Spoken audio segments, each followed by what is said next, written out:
The stage is nearly set for the trial against former President Donald Trump and 18 co-defendants for attempting to steal the 2020 election in Georgia. Preliminary hearings have already begun, and prosecutors are hoping for a 4-month-long trial with more than 150 witnesses.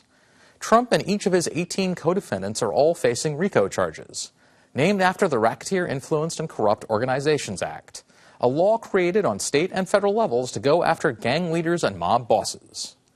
So what exactly goes into a RICO case, and how is the one against Trump shaping up so far? I'm joined by Brian Kelly, a former attorney with the DOJ who prosecuted Whitey Bulger in 2013 under RICO charges.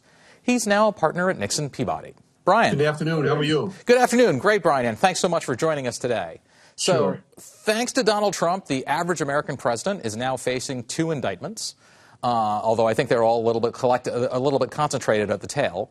So can you explain to us that since RICO is a word that most of us only encounter in the movies, what does that mean? What does it mean to say that he's facing a RICO and charges? Okay, so RICO is an acronym for racketeering, the entire name of the statute. And it was passed federally in the late 60s. And soon thereafter, multiple states passed copycat laws patterned after the federal RICO statute. And it's designed to be a very broad statute that the prosecutors can use to go after. Originally, it was for mafia cases, things like that, but it's been utilized since then in a variety of contexts.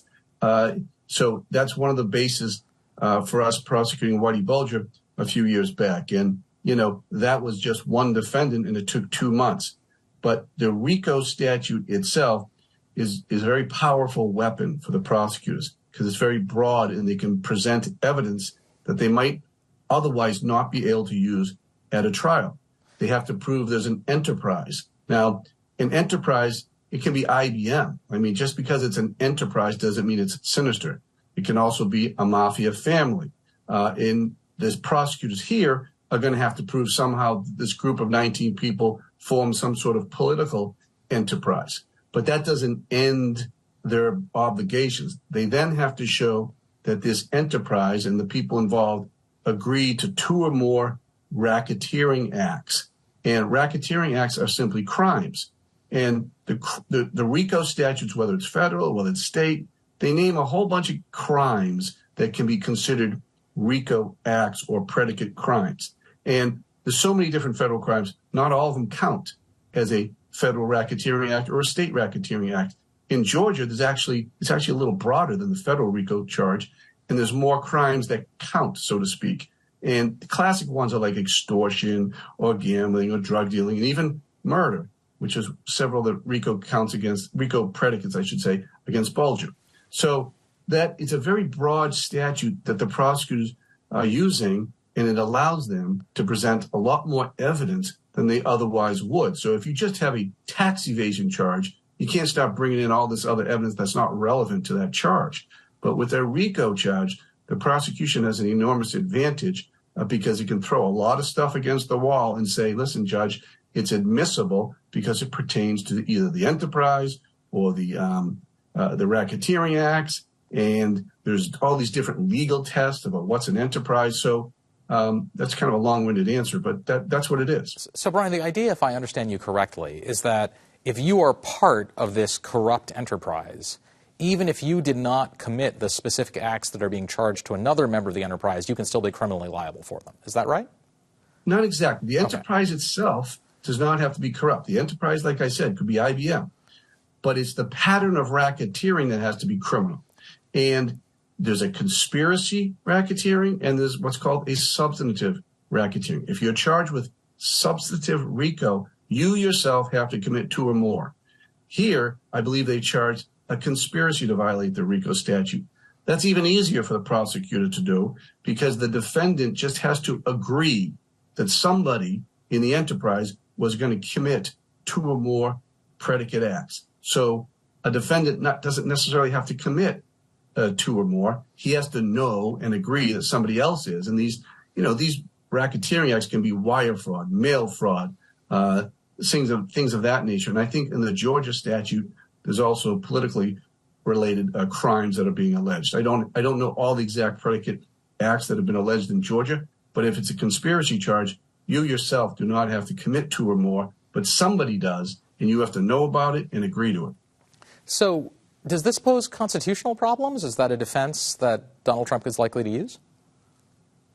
Well, I mean, the defense will always try to preserve legal issues in the event of a conviction. That's what they do for their appeal. But this stuff has been vetted at the highest level, the U.S. Supreme Court, many times. And this conspiracy, this idea that a conspiracy charge is easier to prove, it just is. And that's a matter of well-settled law. And it's unlikely to be something that the defendants can effectively attack on appeal. So when you look at the case against Donald Trump, does it, to your, I mean, you're not part of it, but you've surely looked at it. Does it meet your smell test that this is a plausible RICO prosecution? I don't know. It's questionable here. It feels a little bit like they're piling on with all these other cases. And the fact that they're trying to have the trial right on Super Tuesday for 19 defendants seems a little crazy, honestly, because, you know, as I said, a one defendant RICO trial involving Whitey Bulger took 2 months. It's just inconceivable that they can do all 19 defendants, including the ex-president of the United States, in one courtroom in March of this year. It took us almost 2 years to get Bulger to trial. You know, there's a mountain of evidence. Because the RICO statute is so broad, as we've discussed, you know, the defense is allowed to go through the evidence and be prepared. So it's kind of extraordinary to say we'll have a 19-person trial, you know, 6 months from now. It's just that seems a little artificially rushed. And I think a lot of people think it's political, the timing of the trial. So, you know, we shall see. It's up to the jury to decide who's credible in that courtroom and who isn't, and what, you know, how is the evidence going to hold up under cross-examination. I mean, Trump's defense is going to be, you know, this is just arguing about election like others have done is not a crime, blah, blah, blah. That's, you know, and who knows how that's going to play in front of a Georgia jury. So one problem that Donald Trump has had in many of his trials is his sort of inability to retain counsel. It sounds to me like, from your description, that having really, really good defense attorneys is crucial in a RICO prosecution. Is that going to be... I think... Go ahead. Well, I think having a good attorney is crucial in every case, but certainly in something like this. This is high stakes, obviously, super high stakes. The whole country's watching. And I honestly, as I sit here, I don't know who his counsel is in that case, but absolutely, if he's in the fight, he's fighting for his liberty. So I would assume he'd have to get some talented defense attorneys to assist. So what would be... Do you think that there is a danger of this statute being used in other political disputes, as, you know, sort of the Trump defenders are often proclaiming? Or does this seem to you like a unique set of facts that's unlikely to cause sort of slippery slope problems?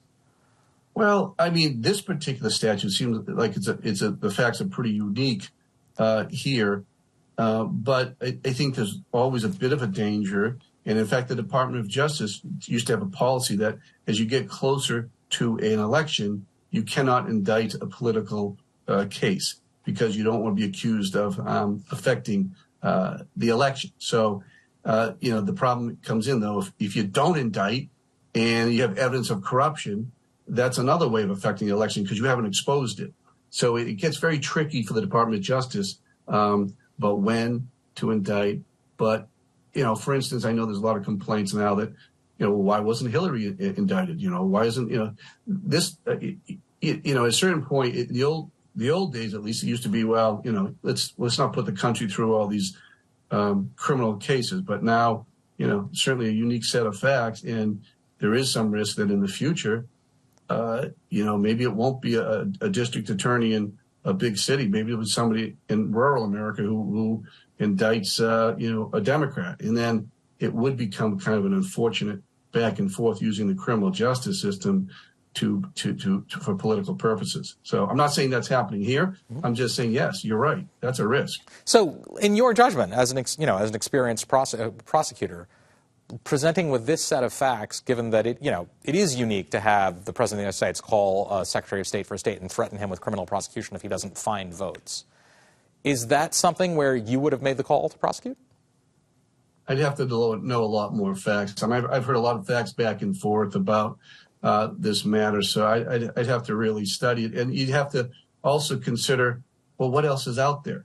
You mean, is it really necessary to have a state case when you got two very serious federal cases now? I mean, the New York case, frankly, is pretty weak and should not have been brought, in my opinion, by the New York DA. But these two federal cases are serious cases. You have a fairly garden variety obstruction charge down in Florida that appears difficult on its face for the former president. And now you have a federal case in D.C.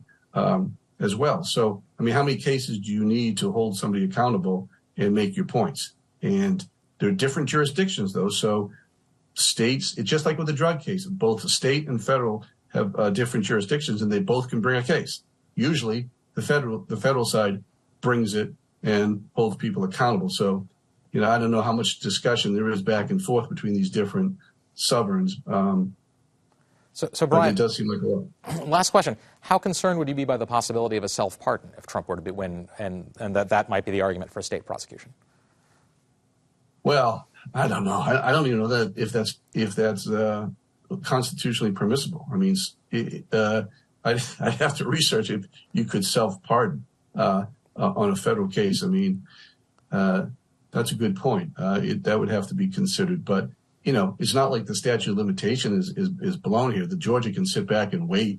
I don't think the statute of limitations will be gone. So if that's really their concern, you know, they can pull the trigger later on a case if they want to. Thanks, Brian. Well, thank you for being with us here today. Sure, absolutely. Take care.